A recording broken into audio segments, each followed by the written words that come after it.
Flocks of seagulls and an angel in awe and devils on the knees of some dude we don't know.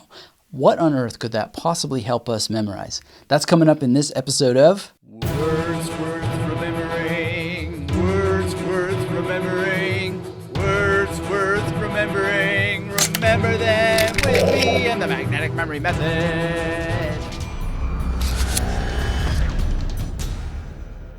This is a really challenging word. It's Floccinaucinihilipilification. And this is a really cool word. It's the kind of example that I really love, and it comes from one of you. So thank you for putting that over to me, and hit that thumbs up button if you like this kind of content. And if you're not subscribed to this channel, please do, and here's why. My name is Anthony Metivier from magneticmemorymethod.com. This is a website devoted to giving you every possible advantage when it comes to using memory techniques in order to learn and remember and be able to recall information that is challenging, that is difficult, and is, let's face it, often not very fun to learn. So this is a great example of something that's tough, it's challenging, and how you can create what I call magnetic imagery and use all of the magnetic modes in your brain in order to enable you to rapidly figure out both the sound and the meaning of this word very quickly. Now, there's a lot going on with this one, which is why I love this kind of example. So again, let me know the kinds of words that you like and hit that thumbs up button to let me know you're engaged with this. Now, the first thing when looking at something like this is to not judge it, not to start to think, oh, this is hard, this is difficult, which is what a lot of people do. And then they already start to turn the brain chemicals on that prevent us from learning. And this is actually something that happens. It's in the insular cortex.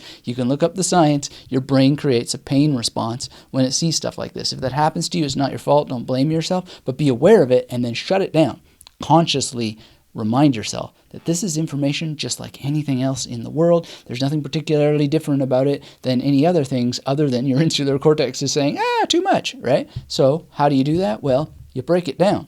And one of the things you can do is use word division to look at how many syllables it has and then start to think about what it is we're going to do to create magnetic associations with these different parts and just start to break it down. This is where the fun comes in, right? Because instantly, what I see here is the band Flock of Seagulls, right? And if you don't know the band Flock of Seagulls, no problem, because there is such a thing as a flock of seagulls, which you can see right here, right? And you can now connect it to the first part of this word and start to find your way in. It's a magnetic little hook that we're going to put into a memory palace once we have our magnetic imagery, or better said, you can also actually be mentally in your memory palace and create it there on one of your magnetic stations. Now, if you don't know how to create a memory palace, the best way to do it is to have a drawing of a memory palace, and I train you how to do this over at magneticmemorymethod.com/YT. If you haven't taken that free training, please do so now. All you got to do is go click on the Get Your Free Memory Kit. There are worksheets, there are videos that are going to walk you through each and every detail, and then all you have to do is start to create imagery like this. So flocks to get that first sound. So now, in terms of this awe sound, right? Because if we look at it, we've got Floccinaucinih, right? So I've got an angel in awe. And now this is a conceptual mode of the brain that we're using here.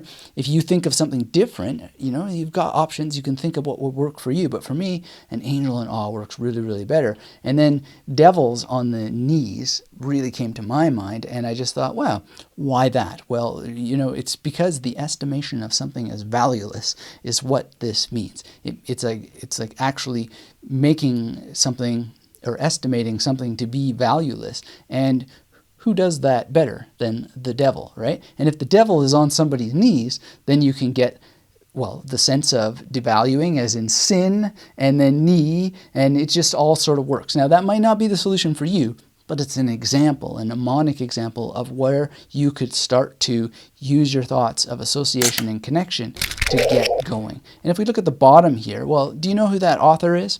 I chose that picture in particular because he's doing the sign of the devil, right? But you could pick any picture and you could pick some other dude, but that's Joe Hill, right? Because we now need the sound of hill in here somehow. And then we need the sound of pill, and we need cation, right? So we've got Joe Hill, we've got an actual pill, and we've got Californication, which is a Red Hot Chili Peppers album, but there's also a TV show which has, Fox Mulder, David Duchovny from the X-Files. You've got options. There's always options. There's always a way for your imagination to find some sort of correspondence. It doesn't have to be a one-to-one correspondence, but it has to be anything that triggers something. And, it took me just about 2 minutes to figure out all these associations, put them together, and sometimes it's faster, sometimes it's a little bit slower, and it really, really is just a matter of practice, and you'll get really, really quick. And it's just a matter of learning these tools and practicing them. So when people ask me, how do you get faster at this? Well, you just practice it. Practice it as often as you can and really, really understand that this is something that gets stronger and faster the more that you use it. And there are a lot of practices that you can do that we talk about on this channel. So if you're not subscribed to this channel, hit that subscribe button below and also hit the bell icon, because we are going live often enough and you can join us as we have a group discussion. Speaking of which, for those of you who are fans of this channel, you may have noticed I've been trying to get us up on the screen together and having a bit of a struggle. You can see I'm a little frustrated here because I'm trying to teach the major method. We really want to do it live and have a discussion about all the different things, but somehow the stream is not working very well. So if you know anything about getting OBS working better and whatnot, that would be great to hear from you, because I can't figure it out for some reason, but I'd love to get that working and have all your chats up on the screen and have illustrations on the screen to make it easier to understand, and we'll be able to do it live. That would be really awesome.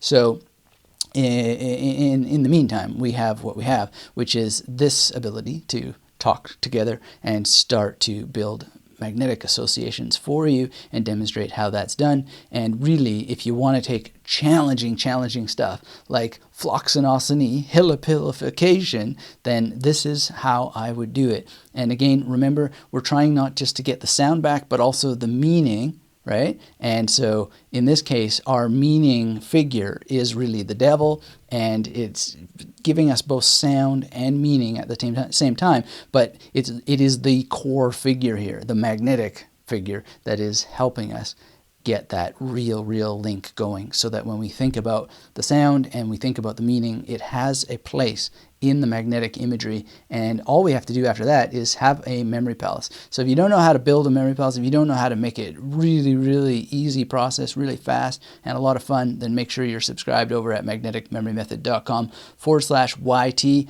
and let me know in the discussion down below, what words do you want to remember? Again, this one today came from one of you. I really appreciate the suggestion. Looking for more so we can have a lot of fun together working with words that really are super challenging, and sometimes ones that are just easy. And you know what? Short words can be challenging too, so it doesn't really matter what it is.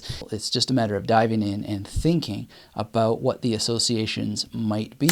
And you know what? You can use your mother tongue, whatever that mother tongue may be, but you've got to engage at the end of the day and let me know what words you're struggling with, and just get started. So thanks for watching. Thanks if you have any suggestions about using OBS better. I've got the best internet connection in Australia that you can buy, so I don't know what the heck is going on there, but the live stream seems to be suffering somehow. It's probably some button, and if you know how to do it, then we can wipe this look of frustration off my face and talk about the major method together. And again, if you want to know how to create a memory palace without any kind of interruption whatsoever, because it's just streaming like crazy over the internet in a pre-recorded fashion, make sure you are on this page, magneticmemorymethod.com/YT, and get my free memory improvement kit. It's got worksheets you can download. It's got videos that walk you through everything, and I really look forward to seeing you there.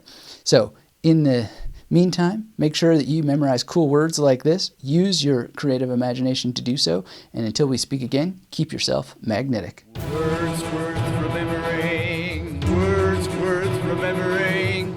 Words worth remembering. Remember them with me and the magnetic memory method.